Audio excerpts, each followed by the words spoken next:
Hello, everyone, and welcome to the second in a three-part series called Protecting Our People, a discussion about workplace violence in home-based care. I'm Dr. Danielle Perotti, registered nurse, clinical associate professor, and director of undergraduate nursing at Idaho State University. In this series, we are discussing the growing problem of violence, verbal, physical, and sexual, against home-based caregivers. Although the data is sparse, we have some recent research reporting that over 2/3 of home-based care caregivers have experienced violence at work. This violence leads to serious physical and emotional harm, resulting in burnout, turnover, and poor quality of care. In our first conversation, Andrea Devotie, the Executive Vice President of NAHC, and I explored the scope of this problem. We identified key patient characteristics that link to violence in the home and discussed the work that NAHC has done with Johns Hopkins University to develop a call for action and an outline for the nation to begin to discuss this problem. Today, I am very honored and grateful to welcome Andrea back to the conversation. And we are also joined today by Lori Bonderson, the Director for Quality and Compliance at Avera at Home. She's calling in today from Sioux Falls, South Dakota. And Jeff Salter, the founder and CEO of Caring Senior Service in San Antonio, Texas. I am pleased to welcome all of you to this conversation today. If we could start, and maybe I'll ask Lori if you can kick us off with talking about your own personal experience and why you're interested in this conversation. I believe you are actually a member of the committee that NAHC had that produced the call to action. So maybe you can talk to us about why this is of interest to you. Well, as Danielle said, I'm the Director of Quality and Compliance, and I have been for Avera at Home for a number of years. And in my role, I get occasional reach outs and requests from our home care agencies around safety issues. They want information. They want to know, what do I do in this situation? They want to have resources to deal with the problems and concerns that their employees encounter in their work.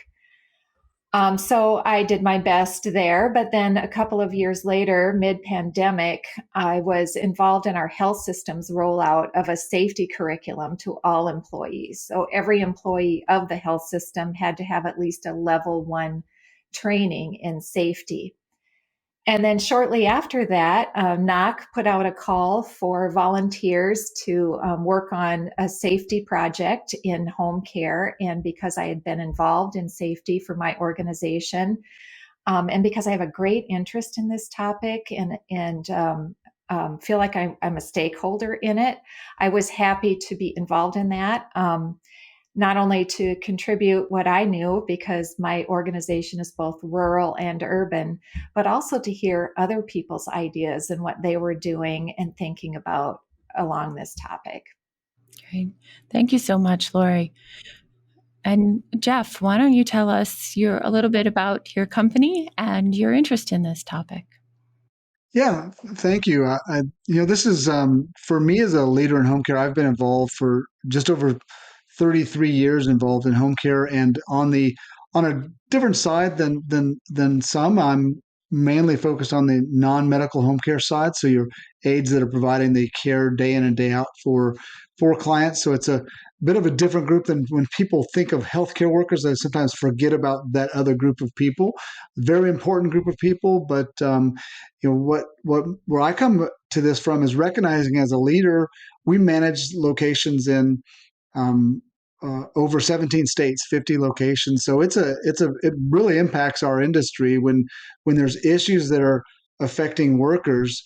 And also I come at an approach of how do I need to align our company to be addressing the concerns of our workers. And we're trying to attract more caregivers into the system. Personally, I've done a lot to try to really raise up the awareness of home care in general. And it might be non-medical, might be medical, it might be any segment of healthcare, actually. And so for me, this idea that people could feel unsafe in going into someone's home, it was a little bit foreign. And I'm admittedly wasn't in tune with it enough until the work that people like Lori were doing and NAHC putting out the the information more, it kind of made me want to sit up and say, well, I need to pay more attention to this because it's impacting the people that we all rely on to care for our seniors in a major way. So I definitely want to be here to learn more. I love to learn more and understand, but then also provide leadership within my own organization and among others about the importance of individuals in the CEO or management areas to pay attention and to be thinking and talking about this subject. Yes, thank you so much, Jeff. We do appreciate that point of view you're bringing, that huge span of your organization is really meaningful. And it is so important to define home-based care isn't just traditional Medicare provided home health. There's a lot of types of caregivers that go into the home. Of course, hospice is the second one that comes to everyone's mind. But all of these paid home care workers, aides in many varieties, companions, housekeepers, all of them are in the same boat. And this is, according to Bureau of Labor Statistics, the single biggest growing area of employment. And it is also very important to recognize the people who take these jobs do tend to be female. They tend to be coming from a socioeconomic bracket that doesn't have a lot of education, and potentially they are also people who may not be speaking English as a first language. And those are all components of an organization's culture that could be contributing to the risks. So before we go much further than that, I'd like to let Andrea say hello again and share her experience with NAHC. Thanks, Danielle. Glad to be here again. And before coming to NAHC, I ran a home care and hospice for 20 years, close to 20 years. But had been, as I said in the first session, have been a nurse and a carer, wanting to care for people my entire life. But one of the things that both of those experiences as a CEO and then moving to NAHC reminded me was, no matter where we are across this wonderful country, we all have the same problems. They're just wrapped up in different balls.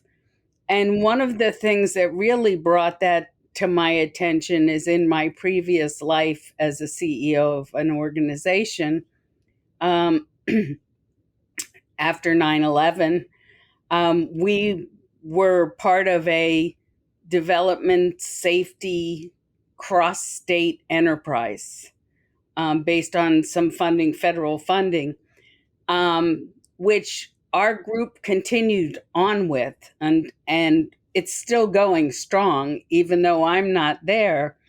But what it led me to was understanding that not only in the community I served in my professional life, but the community that I served outside of my professional life, my thoughts always went to the safety of my colleagues, the safety of my neighbors, the safety of everyone. So this just really hit into me as I started talking to leaders across the country as part of my role at NAHC about what they were running into and how it impacts all of our workforce needs and the shortages, as well as perceptions and image. So I could go on forever, but I'll stop. Thank you. I think I want to pull out one of the points that you made in there about the parallel issues here, that violence is an increasing conversation across the nation and in all of our communities. So it certainly makes sense that in people working in homes, it's also continuing to be a growing problem. These are parallel situations. And I think that gives us a nice place to start. And maybe, Lori, you can kick us off with talking about some of the aspects of home health culture of an organization that may be contributing to or putting employees at risk without leaders being aware or intentional. It's just aspects of the culture as it's evolved at this point. What do you think of when I talk about that? Well, I think quite a bit about nursing culture. The culture of the nurses, in my experience, are that it centers around patients, around we don't abandon them. Our patients come first. It is our job to care for them, and we're going to do whatever it takes to do that. The other thing that I think, and from my experience anyway, is that nurses in home care, they are tough, especially if they're seasoned. Um, they've seen a lot. Nothing much seems to really scare them. I worry a little bit that sometimes they get complacent, and that complacency may put them a little bit at risk because they sort of think, well, I'm out here, I'm doing this every day. I've been fine so far. So, it will continue along that line. We want our message to be, this needs to come from the top down and permeate throughout all of our employees, is that you have to be aware of your surroundings and your situation. You have to pay attention. You need to keep safety at the forefront of your mind, not something that you pay attention to after something's happened. And if your intuition is telling you that a situation is potentially dangerous, you should trust that, and we'll have your back.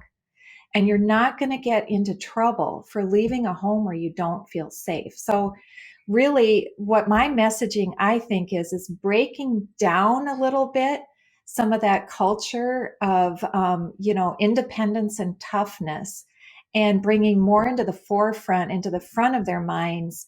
I need to also be safe, and I need to pay attention to my gut and listen to it when it's telling me something that I may not be safe. I really appreciate that.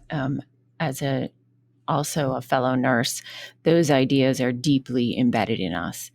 The ideas that we martyr ourselves for the sake of our patients. I think Florence probably said it herself somewhere along the line, but it's certainly been with us that long, right?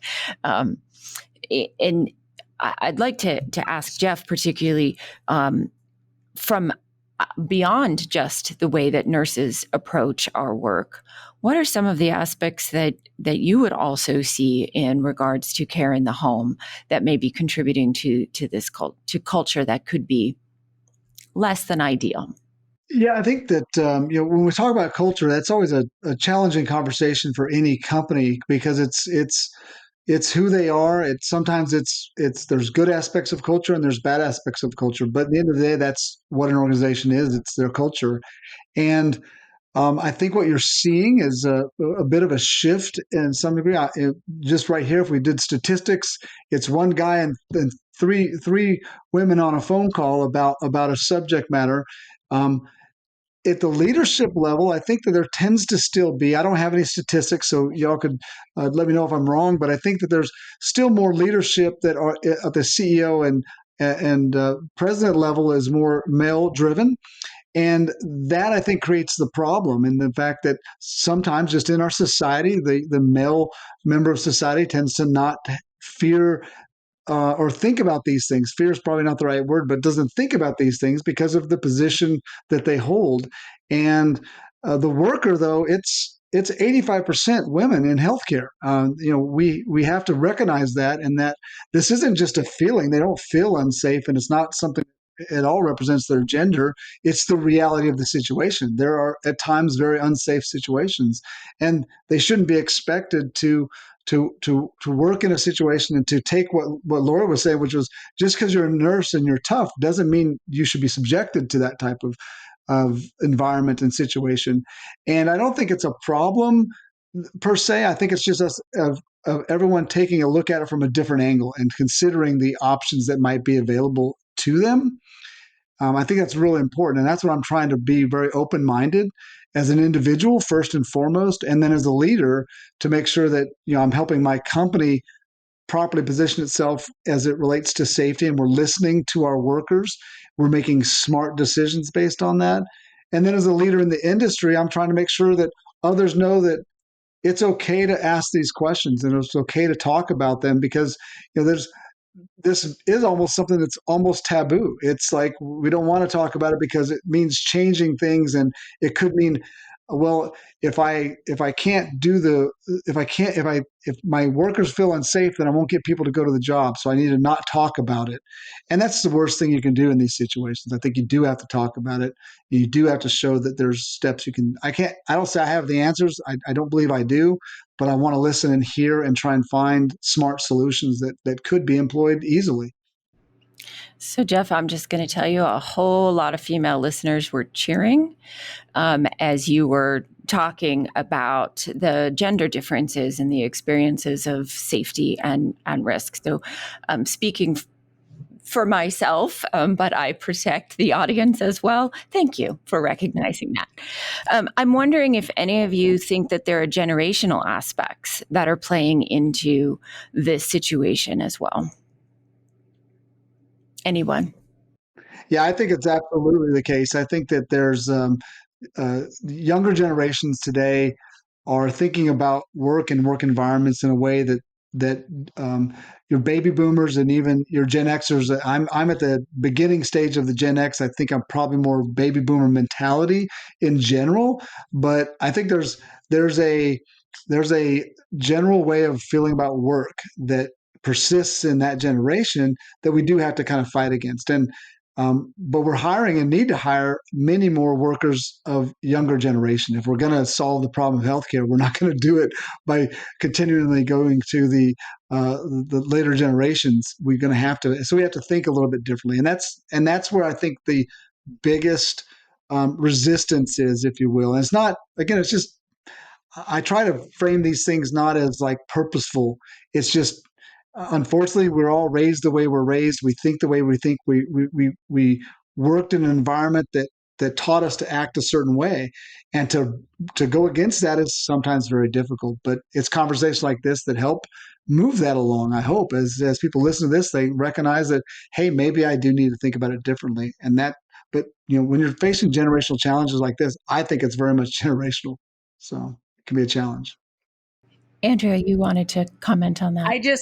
I agree exactly or totally with Jeff. And I think that the current generation coming up, bringing out and questioning, hey, I don't feel safe. I'm going to go talk to the manager. I'm not going to do this, can actually be a good role model for the other people who have come up, my generation for sure, but you went to the boss and complained about an assignment and they called you a complainer or something worse, and you never got listened to or anything else. Whereas in today's world, you need to listen to that worker. You need to investigate, and you need to stop and understand everybody's different. And where I feel threatened, you may not. I may handle somebody differently when they come off to me with a statement that could be perceived as malicious or sexually provocative or whatever. I could come back with a quip, put them in their place, and we become friends.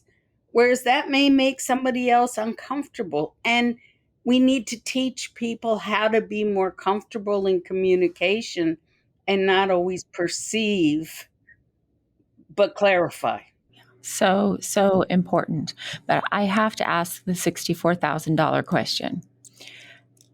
You are all talking about listening to and honoring the employee who says, I don't feel safe in this. I don't feel comfortable in this. What happens when that employee is bumping up against issues of productivity? Home health works on how many visits you see in a day. Oh, they're all quiet. I didn't want to jump in, but I think productivity and being listened to are two different things. And I think you can communicate that to the employee clearly, that I hear you, I understand what you're saying, but there is an expectation that you will see so many patients. Most places have people that can be seen, but you also, it's that double-edged sword of leadership and management that you have to look at what's the benefit to the client, what's the benefit to the provider and the organization.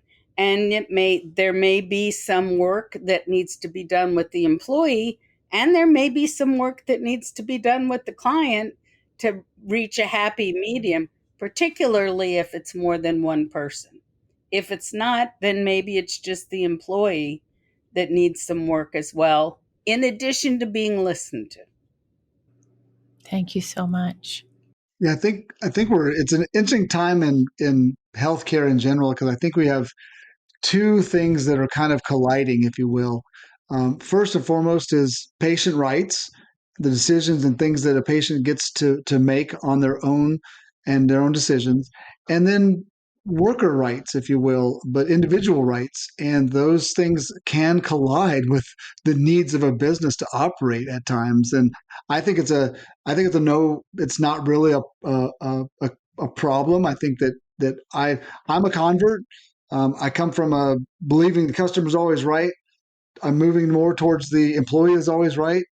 And I say that very carefully, and don't want to be misquoted on that necessarily, but it's you have to balance those things out. But in the end of the day, I can do no work without my caregivers that are doing the work for me. I'm not the one caring for the individuals myself. My job as a leader, I have to create an environment that works for my workers.